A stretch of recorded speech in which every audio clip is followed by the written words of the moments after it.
If you have a blog as a freelance professional, you need to have a contact form. Now, there's a lot of contact forms out there for WordPress, but what if you don't have the money to buy one? I'm Michael with WriterSanctuary, and today I'm going to show you how to add a free contact form to your WordPress blog.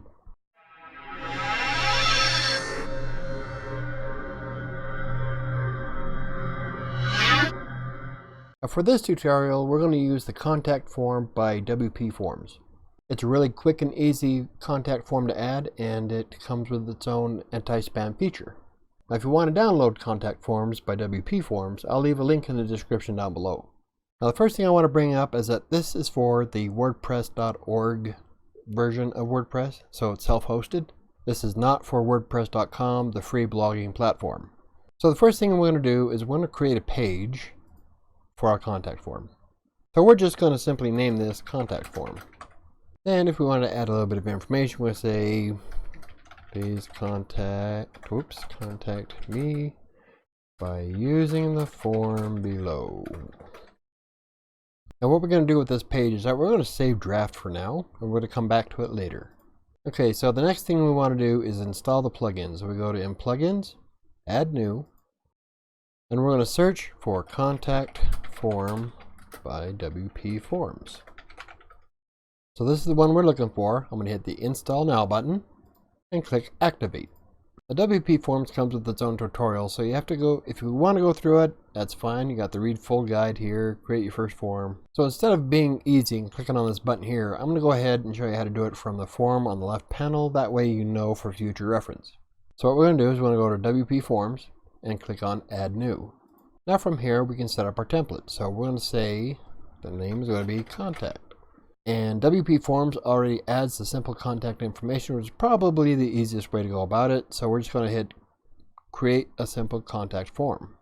Now we can customize it.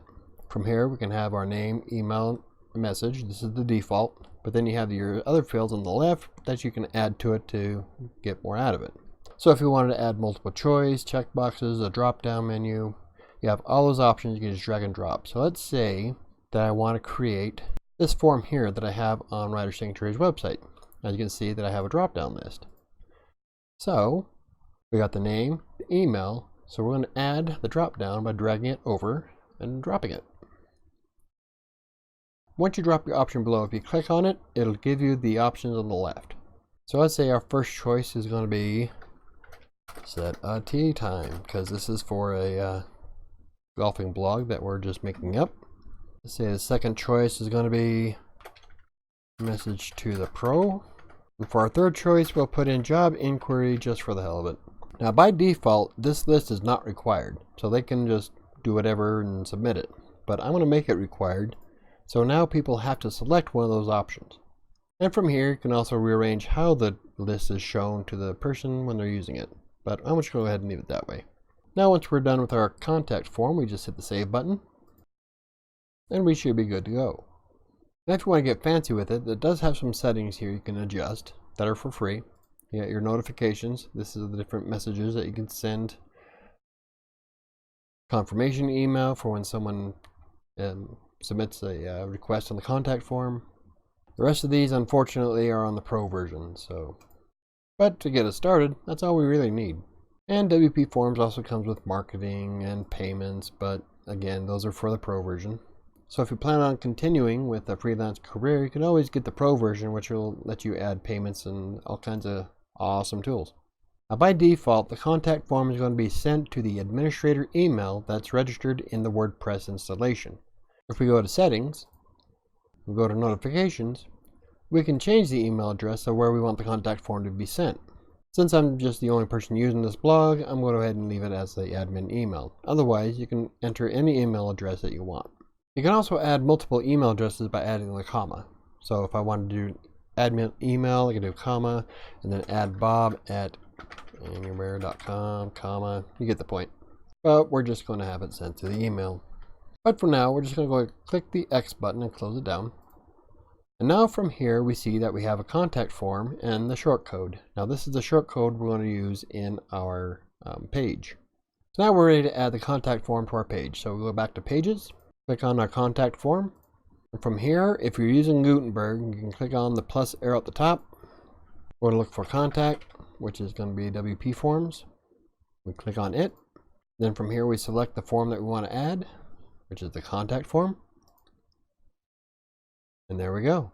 Then once we're ready, we just go up here and click on the publish button. Are you ready to publish? Yes. Contact form is now live, so we can go and open that in a new window and take a look.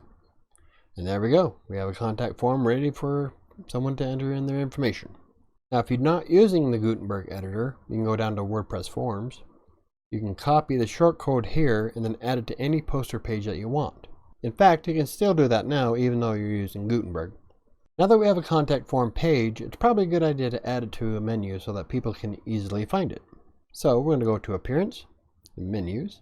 This is the menu section for your WordPress theme. Now every theme is going to be a little bit different. Some will have multiple menu items, some will only have one. I've seen a few themes that don't even have a menu section, so it's completely up to your theme. But at the moment, I'm using one as the top nav that I created a long time ago. So what we're going to do is we're going to select the contact form because it's the most recent page. We're going to hit Add to Menu, and then we're just going to save the menu. So now if anybody visits the website, they'll see the contact form right here, and all they got to do is just click on it, and it takes them to the contact form. Now using contact form by WPForms is probably one of the most quick and easy ways to add a contact form to your WordPress website. In fact, it's so popular that it has over more than 2 million active installs at this moment. What I like most about it is that it's fully functional as a free platform, and you can add some things if you want to buy the pro version. But as a standalone contact form that people use on my website quite often, I find it to be quite useful. And if you're worried about spam, it does have its own honeypot platform that, as far as I can tell, works pretty good. I haven't had any spam yet, so knock on wood. So what kind of contact form would you create on your website? Leave in the comments down below. Would you add multiple choices? Would you add drop-down list? Maybe you just need something that's basic. And I'd like to also thank you for sticking around. I know it's kind of hard to understand me because I have new dentures, but I'm still working through the process. Quite a bit to learn to try to talk again without stumbling over my own words. If you find the video informative, hit the like button. If you want to learn more about WordPress, textbook, or freelance writing, or any of the other topics that I cover, hit the subscribe button, and don't forget to hit the notification bell. And even then, it's a shot in the dark, because I know some people that don't get notifications till the next day. Ah, the glory of living through YouTube. I think that's going to do it for me today. I'll see you tomorrow.